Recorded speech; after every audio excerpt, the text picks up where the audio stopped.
Sudan, the Famine Review Committee of the Integrated Food Security Phase Clarification concluded that famed conditions are prevalent in parts of North Dafur, including the Zamzam camp in Al-Fasher.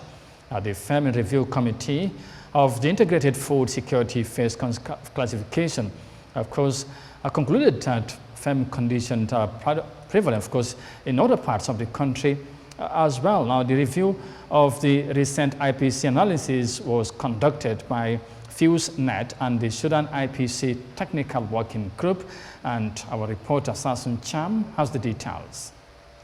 The escalating violence in Sudan, which has been persisting for over 15 months now, has severely impeded humanitarian access and pushed parts of North Darfur into famine, particularly Zamzam IDP camp. According to IPC, areas are classified in IPC Phase 5 famine, when at least 1 in 5 or 20% people or household have extreme lack of food and face starvations and destitutions, resulting in extremely critical levels of acute malnutrition and deaths. The report also indicated that the Zamzam internally displaced person camp is located almost 12 kilometers of El-Fasher town and represents one of the largest IDP camps in Sudan, with an estimated population of at least 500,000. Accordingly, the scale of devastation brought by the escalating violence in El-Fasher town is profound and harrowing. Persistent, intense and widespread clashes have forced many residents to seek refuge in IDP camps, where they face a stark reality, such as the lack of basic services, compounding the hardship of displacement. Around 320,000 people are believed to have been displaced since mid-April in El-Fasher town.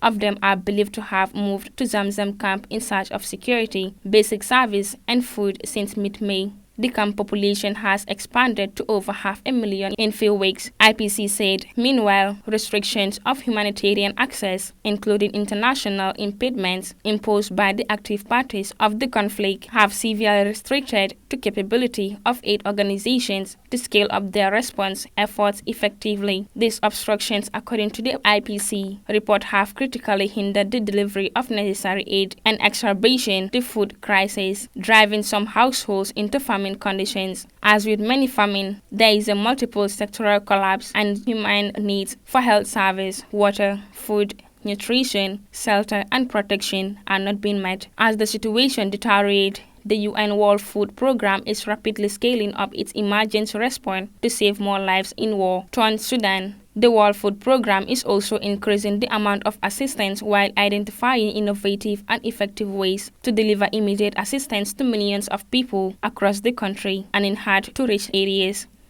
Reporting for Africa News, I'm Sas.